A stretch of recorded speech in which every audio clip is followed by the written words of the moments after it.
My name is H.A. Goodman, and I'm an author, columnist, and journalist. Hit subscribe right now. We're on our way to 140,000 subscribers. My Second Amendment channel is going to be giving you some of the most amazing footage this week, maybe even later this evening. You're going to love it. Check out my latest article in the Jerusalem Post. It is below. Why Democrats embrace anti-Semitism and anti-Israel bias. We're seeing that just right now. Beto O'Rourke is losing the ultimate debate, or he's losing the debate over the wall with President Trump, because he's not addressing, Democrats and Beto O'Rourke are not addressing the issue. The issue is not whether El Paso is a safe city or whether it became safer after a wall. That's really not the issue. This is a national issue. They talk about existential threats. Climate change is an existential threat. Well, Beto O'Rourke has taken more oil and gas money than anyone else in Congress, aside from Ted Cruz. He's number two. Ted Cruz number one. Beto O'Rourke number two on the list of oil and gas money funding a candidate. He's a hypocrite. He also got arrested for a DUI. These are all the wonderful candidates, and you talk about identity politics. His name is, the only thing he has is that his name is Beto. His real name is Robert Francis, O'Rourke. He's not Latino, but he has a Spanish nickname. That's what Democrats think is authentic.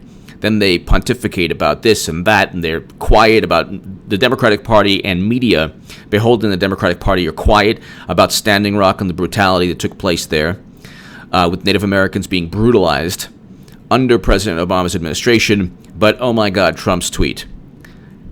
They are the biggest hypocrites on the planet. But Trump and O'Rourke face off in El Paso over wall.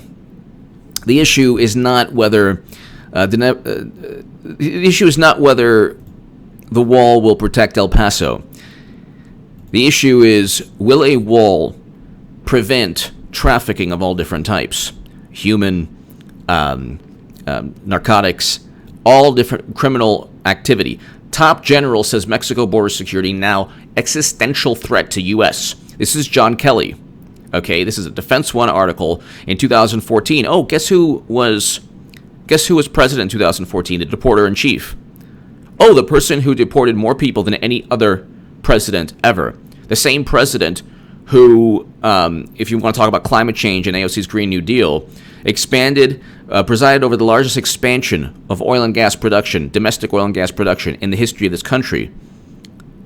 So forgive me if I'm not, if I don't really care about the nonsense and the hysteria regarding all of these issues from the Democratic Party. They're a bunch of hypocrites, the biggest bunch of hypocrites you've ever seen in your life. But this is a Defense One article. Top general says Mexico border security now existential threat to U.S. How do you disregard this? This was in 2014. It's gotten worse. So he's talking about not just. I have friends who are dreamers. Like all those, a lot of progressive pundits who are like, oh my God, Trump. They don't have friends who are dreamers. They don't know many undocumented immigrants. I've known many undocumented immigrants. They're wonderful people in my life. They're just amazing people. The ones that I've known. I know dreamers. I have friends who are dreamers. I've known many people who don't have papers, and they're just the hardest working, most wonderful people. I'm not coming at this from the issue of, let's prevent human beings from coming in, although there are issues associated with that. I'm coming at this from the vantage point of, well, if there's crime, if there's illegal narcotics, if there's trafficking, all different types of issues, if we can prevent the flow, if we can prevent or stop that criminal behavior from entering the U.S., that's a good thing.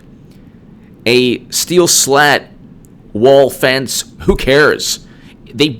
Democrats voted for a fence. So they're, again, hypocrisy. They call, what most people call hypocrisy, they call whataboutism. They say it's whataboutism. So I'll just read you. U.S. Southern Command General Kelly calls U.S. border insecurity Latin America's broken societies and insatiable American drug use existential threats to the national security. A top United States general in charge of protecting the southern border said he's been unable to combat the steady flow of illegal drugs, weapons, and people from Central America and is now looking for Congress for urgent help. Marine Corps General John Kelly, commander of the U.S. Senate Southern Command, has asked Congress this year for more money, drones, and ships for his mission. A request unlikely to be met. Okay, then he goes on. In comparison to other, this is Kelly, General John Kelly, one of the adults in the room. So when he left, everyone was saying, oh my God, this is John Kelly, the guy that media and Democrats loved. In comparison to other global threats, the near collapse of societies in the hemisphere with the associated drug and undocumented immigrant flow are frequently viewed to be of low importance, Kelly told Defense One. Many argue these threats are not existential and do not challenge our national security. I disagree. So you can... In addition to, because of YouTube policies, I can't even explain all the things taking place. I can't even explain all the issues taking place. Where you have the flow of, there's such heinous things taking place at that region that if you say certain things, you can't say certain things on YouTube. That's how bad it is. That's how bad it is. So you have General John Kelly talking about an existential threat in comparison to other global threats. And then he goes on with the issues of trafficking, all that stuff. So, in a spring hearing before the Senate and House Armed Services Committee, Kelly said that budget cuts are severely degrading the military's ability to defend the southern approaches to the U.S. border. Last year, he said his task force was unable to act on nearly 75% of illicit trafficking events. I simply sit and watch it go by, he said. Could you imagine?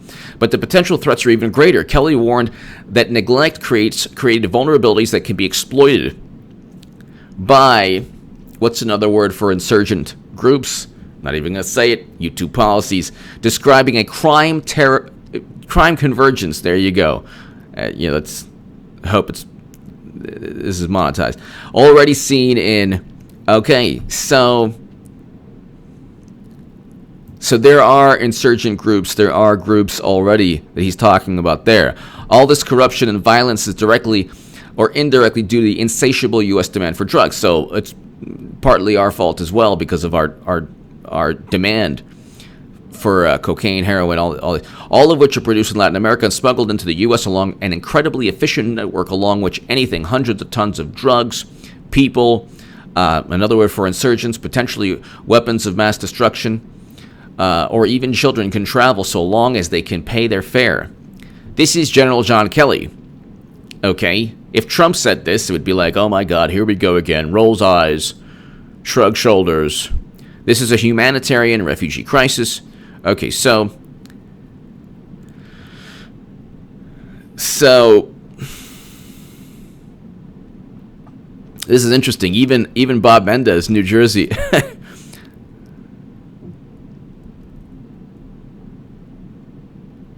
While the deployment of U.S. military assets and personnel rightfully prioritizes national security challenges in the Middle East and Central Asia, U.S. Southern Command is only sourced at 5% of the capacity it needs. Senate Foreign Relations Committee Chairman Bob Menendez is a Democrat now. So he is bolstering. This is a Democrat with problems of his own.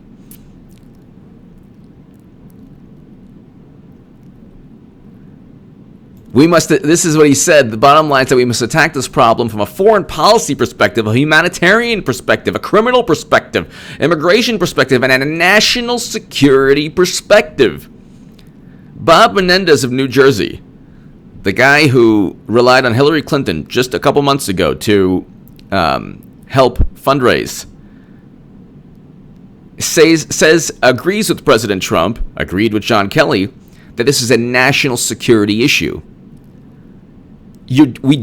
People differ on whether a wall should be built. They're being petulant. It's like, what? El Paso, the crime rate didn't increase or decrease after the wall. Trump is wrong. He's a liar. It's like, what about the endless lies Obama and Clinton told that are far bigger lies than that? I didn't know she had a server. I didn't know my own Secretary of State was transferring top secret intelligence outside of the United States government. I had no clue. I had no idea. Absolutely no idea. Oh, we're going to intervene in Libya to save human lives. Oh, okay. Then you have AOC's new plan, which I've already pitched to one publication, very wonderful publication, and they're looking at it. An article on AOC's wonderful, amazing Green New Deal that would actually decimate indigenous communities. And you're talking about people. You're talking about young people as young as children as young as 6 years old in mines that are oftentimes radioactive, mining cobalt in the Democratic Republic of the Congo. You're talking about all of these issues. Lithium. The mining of lithium leads to like water pollution, drought, lakes and rivers that were once flowing polluted or just completely evaporated. You have a tremendous amount of issues in the Congo because of cobalt. You have people, these are breathing in carcinogens and dust, like zero health standards. There are other issues associated with cobalt I get into. It's just, you can't have, and then nickel. Nickel is yet another issue, another metal that's used. So here's the toxicity assaults at every turn. Earth and water are contaminated with industrial runoff. The air is brown and noxious haze. This is in the Congo. At least 35,000 of whom are children. 225,000 people in one cobalt mine in Congo. 35,000, some as young as 6. There is little we can do as consumers at the present, apart from refusing to buy their products until they take sufficient action. But there's no way, like Alexandria Ocasio-Cortez wants the entire country to drive electric vehicles. Electric car batteries can't be powered without cobalt, without lithium, without nickel. Even if they want to reduce the cobalt, they're trying to reduce the cobalt to, decrease the level of cobalt. But still, that's just Tesla wants to do that. Not all of them. You're still going to have cars that use that element, that metal. So, 6 indigenous communities, we're talking about Amnesty International, and then there's a Washington Post article regarding the mining of lithium in Chile and Argentina. 6 indigenous communities losing their water,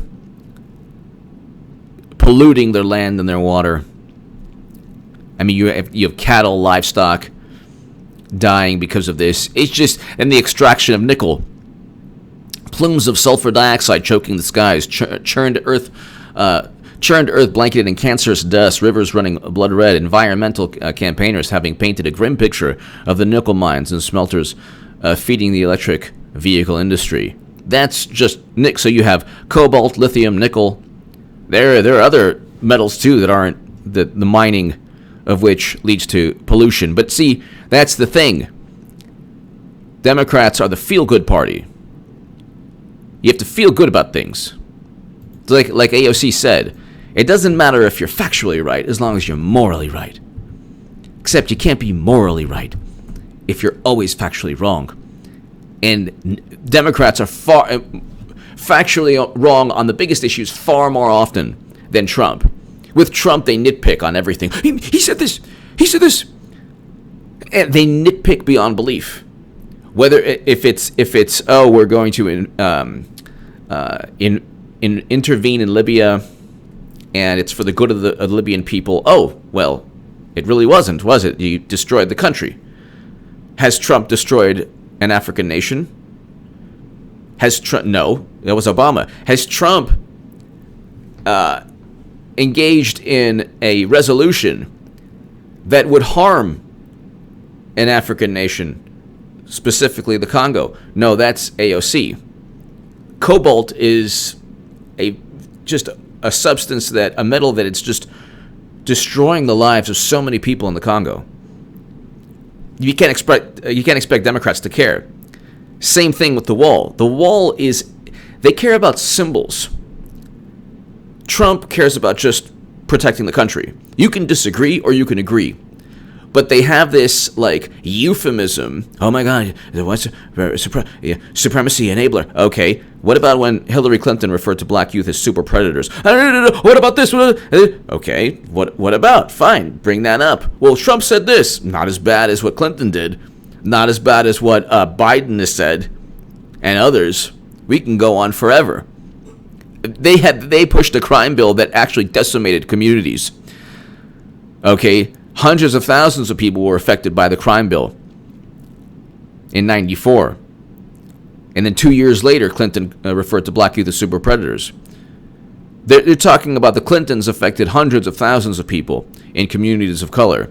And then they bring up, okay, well, Trump, Central Park 5. Okay, that was bad. Which is worse? Which is worse, the crime bill or an ad that Trump took out? Which is worse?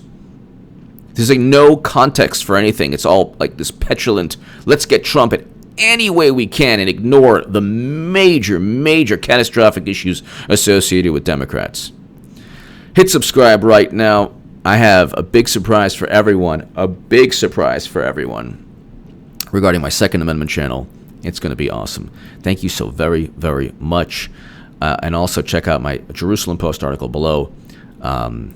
Why Democrats embrace anti-Semitism and anti-Israel bias, and it's being proven right every day regarding that. Give me your thoughts. Share this segment everywhere, please. Thank you.